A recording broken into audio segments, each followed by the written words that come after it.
Every man should do that. Every man should do that. The Bible does not prescribe that. Oh, the Old Testament does. Old Testament. So you're a man of Old Testament. I am a man of planning to marry more? I'm a man of faith. Yes. You're planning to marry more? Well, look, the example I gave is this. Just imagine telling you to stand on one foot, on one leg. You know how difficult it is. So if you are one of those sending me private messages where you are ignorantly and shamelessly rejoicing that Arise News has silenced me, I'm here to let you know that none of that has happened. And none of that will ever happen. As a matter of fact, it is because of people like you that I'm going to do a video where I'm going to detail how I silenced Arise News at the YouTube court that it took me to. So if you are interested in knowing how I disgraced and silenced Arise News in the YouTube court that it took me to, watch out for that video as it drops later this week. And for those of you who have been genuinely concerned about me not posting videos as frequently as I used to, truth is that a lot of things are going on in my life right now. And when that happens, certain things have to take the back seat. And unfortunately, my YouTube channel had to be the victim. But things are looking up now, and I hope and pray it stays that way. Anyways, I stumbled on this Ned Nwoko's interview on Channels Television. And my initial thought was that, did she not take him to task on the most obvious reason why he's been in the news lately? And I got even more confused when she opened the interview this way. It's good to see you. Thank you. Your face has been all over the media in the last few days. It happens. For personal family reasons. It happens. I hope everything is calm. Well, we are trying to manage the situation. Yeah? Yes. You're a man of many parts. Yes. People underestimate you, though. Oh, do they? Your capacity. Well, I am who I am. You're an Old Testament man. Yes, I am. But everything is on the cam right now. Yes. Okay. Thank you. That's not the business of the day, so let's go to the business of the day. And I was almost going to hold my head in my hands in disbelief until this happened. And then, of course, when I started to work on the Paris Club reforms, people said, but it's not possible to take British government to court. It's not possible to take American government to court or the French. I said, well, it is doable. And I did. You have done so many impossible things. Of course, yes. Even personally, you have done many impossible things. Tell me what it is. But you married 4 wives. That's almost impossible.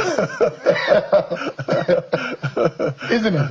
That's another kettle of... another topic for discussion. We need a lecture on how you can be able to achieve that. Yes, every man should do that. Every man should do that. The Bible does not prescribe that. Oh, the Old Testament does. Old Testament. So you're a man of Old Testament. I am a man of planning to marry more? I'm a man of faith. Yes. You're planning to marry more? Well, look, that's not what you're here for. I'm just asking. By the way, you have 4. I mean, how did you achieve that? That's incredible. Yeah, well, I'm sure you have a wife. But you also have girlfriends. That's the difference. I don't actually. I'm a Christian, 1 wife. That's what the Bible preaches. I will make some research. Do some research about you. Please do. Find out. In all of this, how do you manage it? Because it's incredibly difficult to even manage being with a partner. Not talk of 1, 2, 3, and 4. You don't have any regrets. The example I gave is this. Just imagine telling you to stand on one foot, on one leg. You know how difficult it is. But to stand on 2, 3, 4 is much more balanced. That's just the example I gave. Wow. Do you understand it? So I feel sorry for those who just have 1 wife, because it's difficult to stand on 1 leg. And you don't have any regrets? No. If you have your way, you still marry more. I will do the same thing again and again. Of course, yes. And you have a knack of marrying beautiful women. Wow. And young ones too. This is the way it is. And that's the way it should be. But you're not the ones that beats them. You should marry who you want to marry. You're not the one that beats them. No, come on. I am not a violent person. I respect my wives. I love them. And I love my kids. No, not at all. Not at all. All right. So first and foremost, credit must go to Seun for creatively finding a way to ask him about what many of us would have wanted him to ask. Because let's face it, it is Ned Nwoko's private business. And of course, It is also his business how he runs his family, as long as it is within the ambits of the law. So it obviously requires tact from any interviewer to get him to speak on that matter. So Seun obviously deserves commendation for his creative ingenuity. Now back to Senator Ned Nwoko. Obviously, the man is sound and intelligent.